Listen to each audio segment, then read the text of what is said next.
আম্মা, এত ছোট মেয়েকে কি বিয়ে করা ঠিক হবে? মনোয়ারা বেগম ওনার ছেলে ধ্রুবকে ভরসা দিয়ে বলেন, আব্বু, মেয়ে দেখতে মাশাআল্লাহ 10 জনে একজন, একেবারে হুরপরির মতো দেখতে। ধ্রুব বুঝানোর ভঙ্গিতে দুদিকে মাথা নেড়ে বলল, আম্মা, সুন্দরী হলে কি হবে যদি ম্যাচিউর না হয়? আজকাল সুন্দরের থেকে বুঝদার মানুষের গুরুত্ব বেশি। ম্যাচিউর না হলে সংসার টিকে না আম্মা। মনোয়ারা পান চিবুতে চিবুতে বলেন, তোমার এত বড় ভার্সিটিতে পড়িয়ে কি লাভ হলো বলো তো? একটা বাচ্চা মেয়েকেই যদি ম্যাচিউরিটি শিখাতে না পারলা? ধ্রুব থতমতো খেয়ে বলল, আমি কিভাবে শিখাবো আম্মা? এসব নিজের বয়সের সাথে শিখে নিতে হয়, কাউকে শেখানো যায় না। মনোয়ারা হাল ছাড়ে না, এই মেয়েকে তিনি ছেলের বউ করবেই। ধ্রুবর মাথায় হাত বুলিয়ে বলেন, কাঁচা ভেজা মাটি এনে দিতেছি আব্বা, নিজের মতো আকৃতি দিয়ে গড়ে নিবা, তোমার জন্যই ভালো হবে। ধ্রুবর মন মানে না। ঢাকা শহরে আজকাল এমন ছোট মেয়ে কেউই বিয়ে করে না। মেয়ে ছোট, তার উপর গ্রামের, কি জানি কেমন হবে। সে এত বড় ব্যাংকে চাকরি করে, তার কলিগরা আর বন্ধুরা এটা শুনলে খুব হাসবে, কিন্তু মা বাবার ইচ্ছাকেও গুরুত্ব দেওয়া তার দায়িত্ব। কি করবে মাথায় আসছে না। ধ্রুব মনোয়ারাকে আর কিছু না বলে তার রুমে চলে যায়। ভেবেছিল তার থেকে বেশি হলে 2-3 বছরের ছোট একটা মেয়েকে বিয়ে করবে, তা না একটা বাবুকে বিয়ে করা লাগবে। ধ্রুব রেগে চুপচাপ ফ্লোরে বসে থাকে।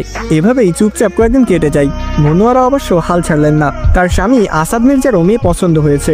মূলত মেয়েটাকে তারা গ্রামের বাড়িতে রেখেছে, আসাদ মির্জার চাচাতো ভাইয়ের মেয়ে। এদিকে কাজের চাপে কয়েক বছর গ্রামে যাওয়া হয়নি, এই কিছুদিন আগেই গিয়েছিল। তখনই মেয়েটাকে দেখে ধ্রুবর জন্য ঠিক করেছে। এবার সবেমাত্র এসএসসি পরীক্ষা দিয়েছে, বয়স কিছুটা কম, তারপরেও মেয়ে নিজেরা গড়ে নেওয়াই ভালো। এই কথাটাই ধ্রুবকে তারা বোঝাতে পারছেন না। ধ্রুব এই মেয়ের কথা শুনতে শুনতে কান ব্যথা হয়ে গেছে। এতদিন চুপ থাকলেও আজকে ইনিয়ে বিনিয়ে না বলাতে মনোয়ারা কেঁদে কেঁদে প্রেশার বাড়িয়ে ফেলেছেন।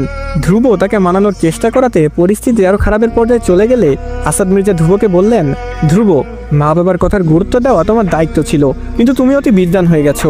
এখন বাবা মায়ের কথার গুরুত্ব তোমার চোখেই পড়ে না।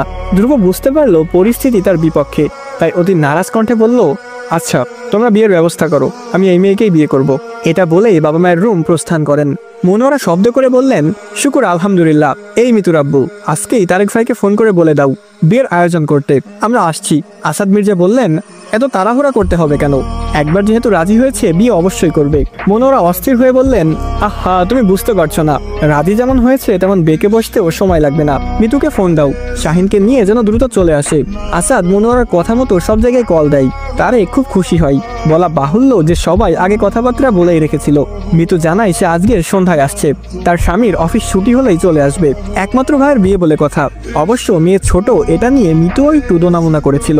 পরে মনোয়ারা যুক্তির কাছে হেরে গিয়ে খুশি মুখে রাজি হয়েছে। ধ্রুবর আর কোনো কথা বলার জায়গা রইল না। আজকেই গ্রামে যেতে হবে। তার কথা বোঝা বা শোনার মতো একটা মানুষও নেই। রাগে দুঃখে ধ্রুব বাথরুমে গিয়ে কাঁদতে লাগলো। জীবনের সবচেয়ে গুরুত্বপূর্ণ সিদ্ধান্ত তাকে নিজের মতামত ছাড়াই নিতে হচ্ছে। এরপরও চুপচাপ রেডি হয়ে গেল।